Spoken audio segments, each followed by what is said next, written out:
ಮಂಗಲಂ ಭಗವಾನ್ ವೀರೋ ಮಂಗಲಂ ಗೌತಮೋಗನಿ ಮಂಗಲಂ ಕುಂದ ಕುಂದಾದ್ಯೋ ಜೈನ ಧರ್ಮೋಸ್ತು ಮಂಗಲಂ ಸರ್ವಮಂಗಲ ಮಾಂಗಲ್ಯಂ ಸರ್ವ ಕಲ್ಯಾಣಕಾರಕಂ ಪ್ರಧಾನಂ ಸರ್ವಧರ್ಮಾಣಂ ಜೈನಂ ಜಯತು ಶಾಸನಂ.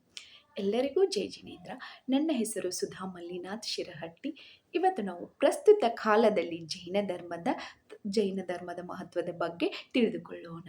ಇಂದಿನ ಒಂದು ಪ್ರಸ್ತುತ ಕಾಲದಲ್ಲಿ ಮಾನವನು ಶಾಂತಿಯುತ ಸಹಬಾಳ್ವೆಗೆ ಜೈನ ಧರ್ಮದ ತತ್ವಗಳು ಅತ್ಯಂತ ಮಹತ್ವವುಳ್ಳದಾಗಿದೆ. ಅದು ಯಾವ ರೀತಿಯಾಗಿದೆ ಎಂಬುದನ್ನು ಜೈನ ಧರ್ಮದ ತತ್ವಗಳ ಮೂಲಕ ತಿಳಿದುಕೊಳ್ಳೋಣ. ಅಹಿಂಸೆ. ಅಹಿಂಸಾ ಪರಮೋ ಧರ್ಮ ಎಂಬುದು ಜೈನ ಧರ್ಮದ ಮೂಲ ತತ್ವವಾಗಿದೆ.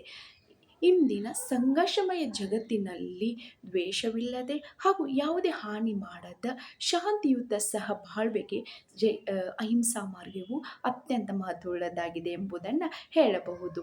ಪರಿಸರ ಸಂರಕ್ಷಣೆ. ಪ್ರಕೃತಿಯಲ್ಲಿನ ಪ್ರತಿಯೊಂದು ಜೀವಿಯಲ್ಲಿ ಜೀವವಿದೆ ಎಂದು ಜೈನ ಧರ್ಮ ಬೋಧಿಸುತ್ತದೆ. ಹೀಗಾಗಿ ಈ ಜೀವರಕ್ಷಕ ದೃಷ್ಟಿಕೋನವು ಇಂದಿನ ಪರಿಸರ ನಾಶವನ್ನು ತಡೆಗಟ್ಟಲು ಅತ್ಯಂತ ಮಹತ್ವವುಳ್ಳದ್ದಾಗಿದೆ.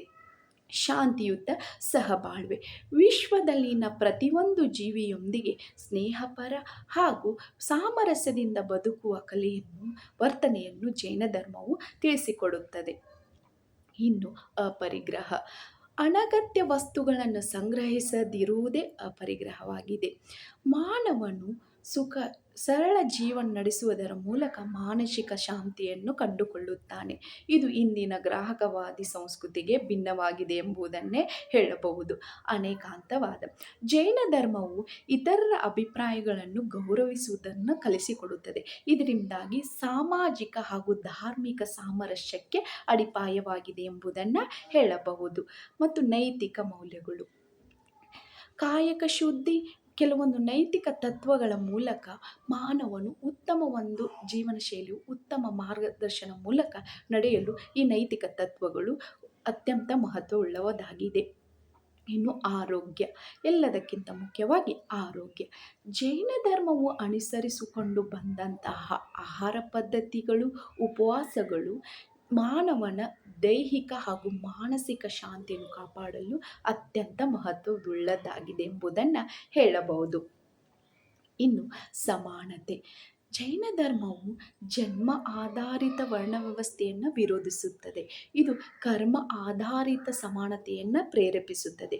ಇದರಲ್ಲಿ ಜಾತಿ, ಲಿಂಗ ಭೇದ ಭಾವಗಳಿಲ್ಲದೆ ಉತ್ತಮ ಸಮಾಜ ನಿರ್ಮಾಣಕ್ಕೆ ಜೈನ ಧರ್ಮದ ಈ ಒಂದು ತತ್ವವು ಅತ್ಯಂತ ಪ್ರೇರೇಪಿಸುತ್ತದೆ ಎಂಬುದರ ಮಾತನ್ನು ನಾವು ಅಲ್ಲಗಳೆಯುವಂತಿಲ್ಲ. ಇನ್ನು ನಮ್ಮ ಇತಿಹಾಸವನ್ನು ನೋಡಿದಾಗ ಜೈನ ಧರ್ಮವು ಅದರಲ್ಲೂ ದಕ್ಷಿಣ ಭಾರತದಲ್ಲೂ ಕರ್ನಾಟಕದಲ್ಲಿ ಚಂದ್ರಗುಪ್ತ ಮೌರ್ಯರ ಕಾಲದಿಂದಲೂ ಆಳವಾದಂತಹ ಬೇರುಗಳನ್ನು ಹೊಂದಿದೆ ಎಂಬುದನ್ನು ಹೇಳಬಹುದು. ಇನ್ನು ಸಾಹಿತ್ಯಿಕ ಕೊಡುಗೆಗಳು.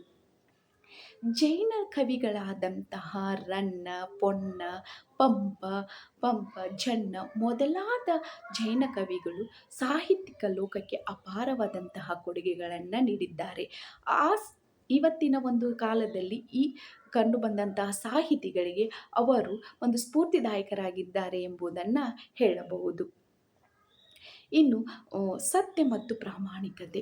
ಇಂದಿನ ಯುಗದಲ್ಲಿ ನಂಬಿಕೆ ಮತ್ತು ಪಾರದರ್ಶಕತೆ ಕಡಿಮೆ ಆಗುತ್ತಿರುವ ಇಂದಿನ ಕಾಲದಲ್ಲಿ ಸತ್ಯ ಮತ್ತು ಪ್ರಾಮಾಣಿಕತೆ ಜೈನ ಧರ್ಮದ ಅಸ್ಥೇಯ ತತ್ವಗಳ ಮೂಲಕ ನೈತಿಕ ತತ್ವಗಳ ಮೂಲಕ ಜೈನ ಧರ್ಮವು ಮಾನವನಿಗೆ ಒಂದು ಒಳ್ಳೆಯ ಮಾರ್ಗವನ್ನು ತೋರಿಸಿಕೊಡುವಲ್ಲಿ ಅತ್ಯಂತ ಮಹತ್ವದ ಪಾತ್ರವನ್ನು ವಹಿಸಿದೆ ಎಂಬುದನ್ನು ಹೇಳಬಹುದು.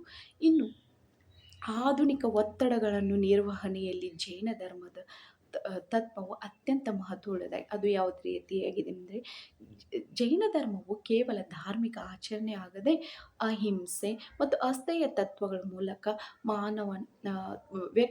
ಮಾನವನ ಆತ್ಮ ಸಾಧನೆಯನ್ನು ಕೂಡ ಕಂಡುಕೊಳ್ಳಬಹುದು. ಒಟ್ಟಾರೆ ಆಗಿ ಹೇಳೋದಾದರೆ ಪ್ರಸ್ತುತ ಕಾಲದಲ್ಲಿ ಅಹಿಂಸೆ, ಅಸ್ಥೇಯ ತತ್ವಗಳು, ನೈತಿಕ ಸಾಮಾಜಿಕ ಸಾಮರಸ್ಯಕ್ಕೆ ಜೈನ ಧರ್ಮದ ತತ್ವಗಳು ಅತ್ಯಂತ ಮಹತ್ವವುಳ್ಳದಾಗಿದೆ. ಅದು ಇಂದಿನ ಯುವ ಪೀಳಿಗೆಯ ಮೇಲೆ ಉಂಟಾಗುವಂತಹ ದುಷ್ಪರಿಣಾಮಗಳನ್ನು ಕಡಿಮೆ ಮಾಡಲು ಅದು ಜೈನ ಧರ್ಮದ ತತ್ವಗಳು ಅತ್ಯಂತ ಮಹತ್ವವುಳ್ಳದಾಗಿದೆ ಎಂಬುದನ್ನು ಹೇಳಿ ನನ್ನ ಒಂದೆರಡು ಮಾತುಗಳನ್ನು ಮುಗಿಸುತ್ತೇನೆ. ಜೈ ಜಿನೇಂದ್ರ.